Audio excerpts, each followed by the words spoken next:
the soldier who survived the impossible in World War I. World War I created millions of stories of courage, fear, and survival. But some stories seem almost impossible to believe. One of those stories belonged to soldiers who were wounded, buried, captured, separated from their units, and surrounded by destruction, yet somehow managed to survive. This is the story of one such soldier. His name was Charles Carrington. Born in England in 1897, Carrington was still a young man when he joined the British Army during the First World War. Like thousands of other young soldiers, he entered a conflict that was expected by many to be shorter than it eventually became. Instead, he found himself in the brutal world of trench warfare. The Western Front was unlike anything previous generations had experienced. The battlefield was dominated by artillery, machine guns, barbed wire, and trenches. Soldiers could spend days living underground. They slept in mud. They ate beside rats. They watched friends disappear. And every morning brought the possibility that they might not survive the day. Carrington experienced the war from inside this terrifying environment. The trenches were often crowded and uncomfortable. Soldiers carried heavy equipment and weapons. They were expected to remain alert even when exhausted. Artillery could begin without warning. A shell could strike a trench and destroy everything around it within seconds. There was almost nowhere to hide. One of the greatest dangers was the bombardment. Before an infantry attack, artillery could fire continuously against enemy positions. The noise could become overwhelming. The ground shook. Smoke covered the battlefield. Communication lines were destroyed. And soldiers inside the trenches waited for the attack to come.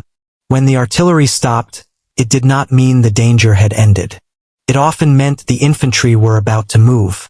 Soldiers climbed over the trench wall and entered no man's land. They moved through mud and shell craters while enemy machine guns waited on the other side. For a young soldier, the experience could be terrifying. But fear was only one part of survival.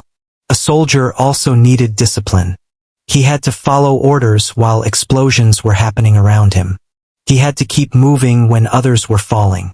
He had to find shelter when artillery began. And he had to remain calm when the battlefield became chaotic. Carrington survived experiences that could have ended his life many times. His story became particularly remarkable because of what happened after the fighting. World War I was not simply a war of battles. It was also a war of captivity, injury, and survival. Thousands of soldiers were taken prisoner. Others became separated from their units. Some were wounded and evacuated. Some returned to the front after recovering. For those who survived long enough, the war became a series of dangerous experiences rather than one single battle. That was the reality for many veterans. They could be transferred from one sector to another. They could fight in different battles. They could spend months in trenches before suddenly being thrown into an offensive. The battlefield was constantly changing. One week could be quiet. The next could bring an enormous attack. And during every battle, survival could depend on decisions made in seconds. A soldier might hear an artillery shell approaching and instinctively drop into cover. Another might remain standing and be hit. One man might find a safe route through no man's land. Another might step into a shell crater filled with water. Small decisions could make the difference between life and death. This is what makes the survival stories of World War I so powerful. They were not always stories of extraordinary physical strength. Often, survival was a combination of training, experience, luck, and timing. A soldier could do everything correctly and still be killed. Another could make a mistake and somehow survive. The battlefield did not always seem fair. The Western Front became a landscape of destruction. Village disappeared. Trees were destroyed. Roads became mud. Fields were covered with shell craters. Trenches stretched across the countryside. The land itself became difficult to recognize. For soldiers moving through this environment, navigation was a constant problem. Maps could become outdated. Landmarks could disappear after artillery bombardments. A road that existed yesterday could be destroyed today. A trench could collapse overnight. Soldiers had to adapt quickly. They also had to live with exhaustion. Sleep was often interrupted. Food was sometimes difficult to prepare. Water could become contaminated. Rain and cold made conditions worse. Disease was another threat. Infections spread easily in crowded conditions. Trench foot became a serious problem for soldiers exposed to cold, wet conditions for long periods. Yet the men continued. They repaired trenches, carried ammunition, moved supplies, guarded positions, and prepared for the next attack. For many soldiers, survival meant simply continuing to do their job. Then there was the psychological burden. A soldier could survive physically but return home completely changed. He might remember friends who died.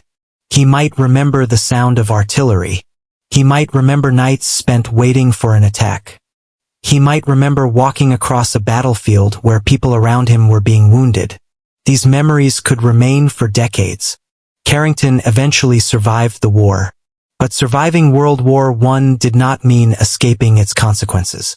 Veterans returned to civilian life carrying memories of a conflict that had transformed the world. Some struggled to explain what they had experienced. Others rarely spoke about it. Many simply tried to rebuild their lives. The remarkable thing about survival stories is that they remind us that history is not only about generals and famous battles. It is also about ordinary people. A soldier entering a trench was often just a young man with a family waiting at home.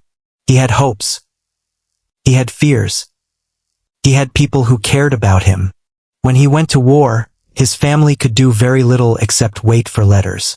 A letter from the front could bring enormous relief. No letter could create terrible anxiety. News of an injury could change an entire family's life. And when a soldier finally returned, his family might hardly recognize the person who had left. The First World War ended in November 1918. Millions of soldiers had been killed. Millions more had been wounded. The survivors returned to countries that had changed dramatically. Some returned to jobs. Some returned to families. Some returned to a world that no longer felt familiar. For the soldiers who survived the impossible, victory was not always the feeling people imagine. Sometimes survival simply meant being alive. It meant waking up in your own bed, hearing familiar voices, walking through a peaceful street, seeing the people you had feared you might never see again. For someone who had spent years surrounded by artillery, machine guns and death, ordinary life could become extraordinary. That is why stories of World War I survivors remain so important. They show us the human side of the war. Statistics can tell us how many soldiers were killed. Maps can show where armies moved. Dates can tell us when battles began and ended. But a survivor's story tells us what those numbers actually meant. It meant a young man entering a trench. It meant a family waiting at home. It meant friends disappearing during an attack. It meant months of fear. It meant trying to survive another day. And sometimes, against all expectations, it meant making it home. The First World War was supposed to end quickly. Instead, it became one of the greatest disasters of the 20th century. It changed borders. It destroyed empires. It transformed armies. And it changed the lives of an entire generation. But among the millions who entered the war were people who survived experiences that seemed impossible. They survived bombardments. They survived trenches. They survived disease. They survived wounds. Some survived captivity. Some survived battles that destroyed entire units. And when the guns finally stopped, they carried the memories with them. Their stories became part of the enormous human history of the Great War. The soldier who survives the impossible is not simply a symbol of luck. He represents something much larger. He represents millions of ordinary people who were placed in extraordinary circumstances. People who were afraid but continued. People who were exhausted but kept moving. People who lost friends but still found the strength to survive. Today, the battlefields of World War I are quiet. The trenches are disappearing. The guns have been silent for more than a century. But the stories remain. And perhaps the greatest lesson of those stories is simple. Survival is not always about being fearless. Sometimes it is about being afraid and moving forward anyway. For the soldiers of World War I, every sunrise could have been their last. For the survivors, every sunrise after the war was a reminder of what they had endured. They had entered the war as young soldiers. They returned as survivors of one of the most devastating conflicts in human history.